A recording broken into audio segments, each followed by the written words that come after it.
May I now request Mr. Sanjay Khati to comment on the 12th Inter-House English One-Act Play competition.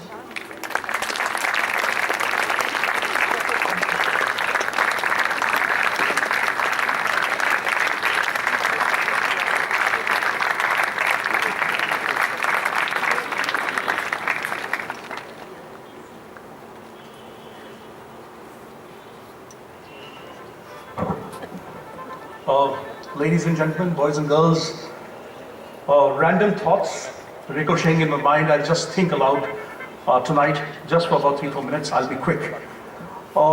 It's been 2 wonderful evenings, maybe onerous for some. Maybe when we were judging it, it was a little challenging for us. But then, personally speaking, it was a scintillating experience for me, absolutely wonderful, and I enjoyed every bit of it, every moment of it. As I was busy judging, I was also, jotting down a couple of things, and I think it would be a sin if I don't share it with young boys and girls. I've done over 30 full-length productions, so I know what a play entails. What are the processes involved? What are the procedures involved? How much work goes into a play? How much does it demand from you, from the students, from the teachers? And I think it was an excellent job that you did yesterday as well as today. My compliments to all of you.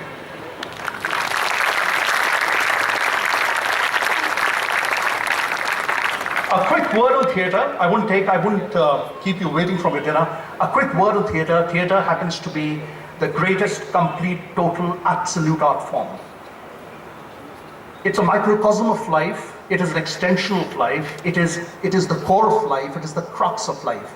A couple of days ago, I was supposed to speak at the inauguration of an amphitheatre, and my principal asked me to define theatre in 2 lines. And there was this line, in a podcast that I listen to before I retire every evening. There was this podcast that defined theatre for me, and it said, it's a journey towards the unfathomable deep. It's a journey towards the unfathomable deep where imagination and reality are braided together in a thin crust of consciousness, venting the hot promise of imagery into the irresistible magma of narrative. Big, heavy words, rhetoric, an integral part of play sometimes. But one word that hung on to me, that clung on to me was the word narrative. The more powerful your narrative, the more powerful your performance. And that is what I've witnessed yesterday as well as today. Compliments again.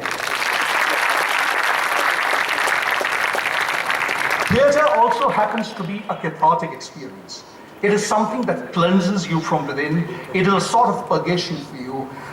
It allows you to simulate and dissimulate. It gives you a terrific license and liberty and freedom to perform what you're not, to portray on the stage what you're not, or probably to hide what you really are. Not many art forms would give you that license. Not many art forms would give you that liberty. This is for the young boys and girls. This is the time you have to dream yourself into a character. Because if today is lost, tomorrow nothing is going to happen. This is the moment, this is the time, this is the evening that each one of you has to resolve to dream yourself into a character. If you can't do it right now, then better hammer and forge yourself into one. Bismarck says, with confidence in God, put on the spurs and let the wild horse of life fly.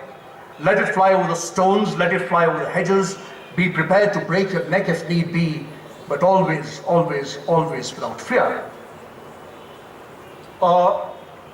Theatre is an integral part of the classroom, but it transcends the 4 walls of the classroom. And in a sense, it unifies what is happening within the class and what is happening outside. It is an amalgamation of what is happening in the school, within the classroom, the confines of the 4 walls of the classroom, and what is happening beyond. And I've seen it for myself in the past 2 days, and I've heard it very often from my wife, that Mayoor being a progressive school, they have been able to achieve that. My compliments to the entire school once again.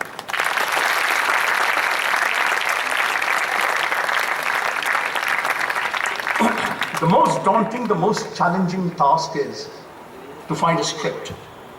I mean, I get engaged in one form or the other with the prize-giving productions, prize-giving plays that my school organizes each year. And I realize how daunting, how difficult, how challenging it is to get a good script, get hold of a good script. I must compliment all four houses, the way they have been able to transcribe the stories into such wonderful scripts. I mean, scripts that could connect with the audience. Great show. One thing that I can advise, one thing that you can possibly do is, you can listen to a lot of radio plays, and especially old-time radio plays, and try transcribing them into scripts that are stage-worthy productions.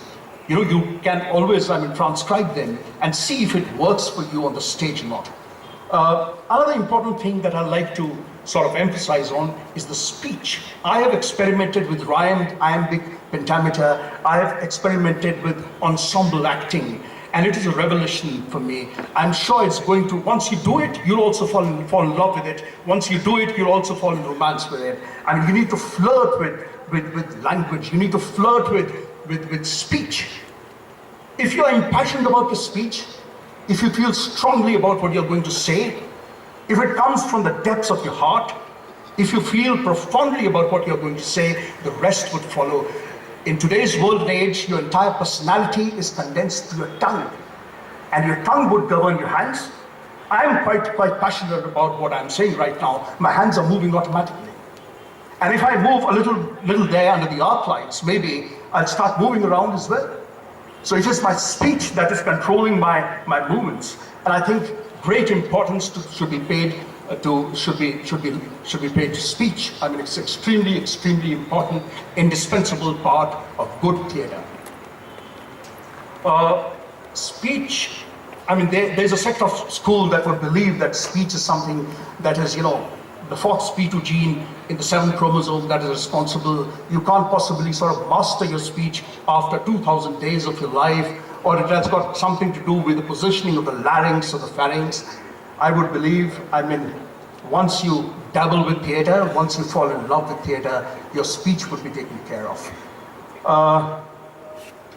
One last thing. Another important element of theatre is storytelling. And I was first exposed to this element when I happened to be in the outback, Australian outback.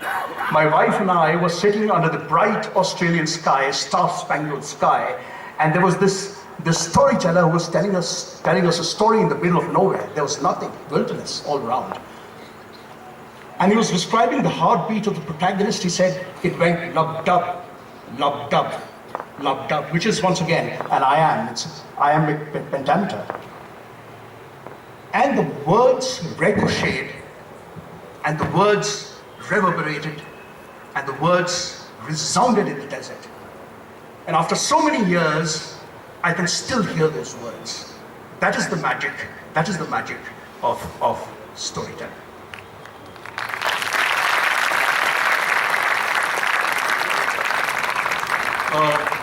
I must compliment all the four houses. The use of space was terrific. The use of light, the interplay of light was absolutely wonderful. Sound, which happens to be an inherent challenge in an open-air theatre, was extremely well managed.